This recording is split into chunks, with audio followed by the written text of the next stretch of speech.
Canada's Privacy Commissioner says TikTok is collecting sensitive information on children.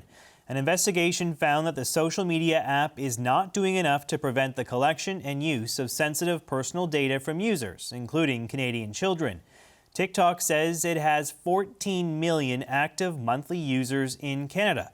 The investigation uncovered that hundreds of thousands of those users are under the age of 13. That's against TikTok's age restrictions.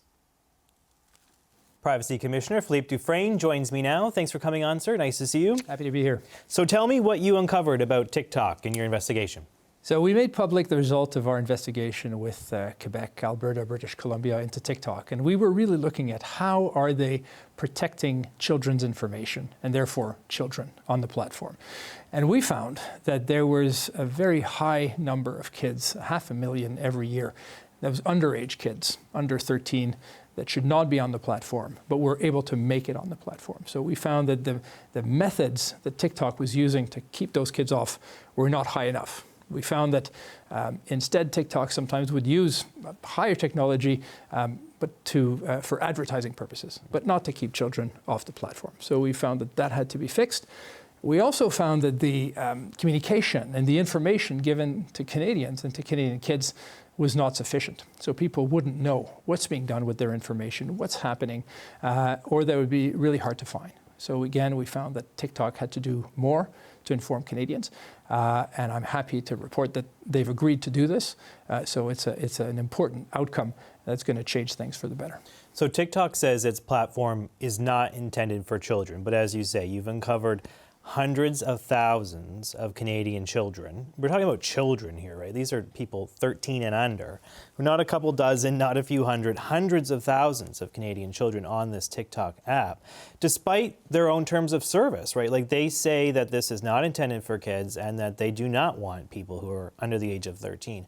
Were they just flouting their own rules? Were they just turning a blind eye? Like how can they allow so many on here when it's their own policy not to allow them? Right, so we found that TikTok was taking steps to try to keep kids online, and they were finding kids out. They were taking them out at the end, but it took time. And for instance, they used things like, what age does the child report? So it's very easy to circumvent that. You can lie about your age. And we found that they were using tools that relied on reporting. So if someone doesn't report you, you're not going to be found out. And we found that by contrast, it would use things like behavioral and content use and so on for other purposes. So they were using sort of better mechanisms for ads than they were to keep kids off the site. And as a result, a lot of kids were going there, and a lot of kids were suffering sort of the harms. We know those harms are more and more being documented. We talk about that in our report. The hypersexualization, body images, normalization of gambling through games and so on. So really, it's not in the best interest of children to be on this site when they're less than 13 years old. And so we found that TikTok had to do better. Yeah, and they say they've removed underage users. They have a policy, as you say, they try to find them out. And they remove them, but not before monetizing their data, right? Not before using some of the information that they've gleaned from these accounts and serving them up ads. So is it fair to say that TikTok is a bad actor, really, when you look at this in its totality? Well, look, I'll say this, that we found that the practices were deficient. We found that there was a problem in the age gating, and there was a problem in how information was made available. They were asking too much of children and their parents, making them do too much work to understand what's going on with their privacy. That being said, in the context of our investigation, they listened. And they agreed to implement our recommendation. And so that means that I don't have to take them to court. I don't have to take these steps that are lengthy and expensive. They've agreed to implement it. And so we're going to be working with them in the next coming months to get that done. What kind of data were they gathering on children, and how were they using that data? I mentioned serving them up ads. Can you give us kind of some insight into how TikTok was actually using some of this personal information? Right. Well, there was a whole range of data. There was some biometric data in terms of facial images. There was the content used. There was geolocation, things that you do on the website, things that you buy. They were assessing your age. They were assessing your sexual orientation. they would be able to assess your purchasing power. So again, big consequences to that. These platforms are not free. We're paying for them often with personal data, and so it's important that Canadians understand what is being done with your data. Why are you being asked to share this information? What can happen? It's being used to target ads back at you. It's being used to estimate certain things about you. So in cases, people might agree to that, but we found that they have to know what's going on. And so this was a joint effort, as I mentioned, with my colleagues from the provinces of Quebec, Alberta, British Columbia. And so we hope that this is going to amplify the reach of this message, and grateful to be here to be talking to you. It's important that parents, that kids know more about this. We're going to do our part as a privacy community, but fundamentally, it's the organizations, it's the websites, it's the social media that have the primary responsibility to make sure kids don't get on those sites when they're too young, and that kids and parents and adults and all of us know more about what's going on. Why did you focus on TikTok specifically? I assume the other social media companies are following similar practices. Why zero in on this company? Right, so we focused on TikTok because it is the one that is mostly used by children. And so that was the focus. It was a really children's privacy themed investigation.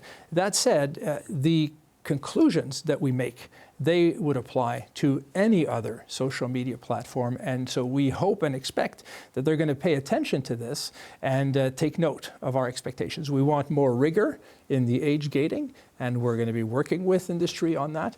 We want more transparency and more user-friendliness in how people are told about the privacy implications of sharing that data. And that's an issue in Canada. It's an issue internationally. I speak with my counterparts all over the world, and age estimation and consent and information are key elements, and industry needs to up their communications on that. Did you decide to look into TikTok because of some of the concerns that we've heard about its parent company too, ByteDance, which is a Chinese headquartered entity that controls TikTok, at least for now, depending on how President Trump negotiates a potential deal with China? Was that a factor in deciding to look into TikTok, given its ties to the PRC, to Beijing, to Communist China? Was that something you considered?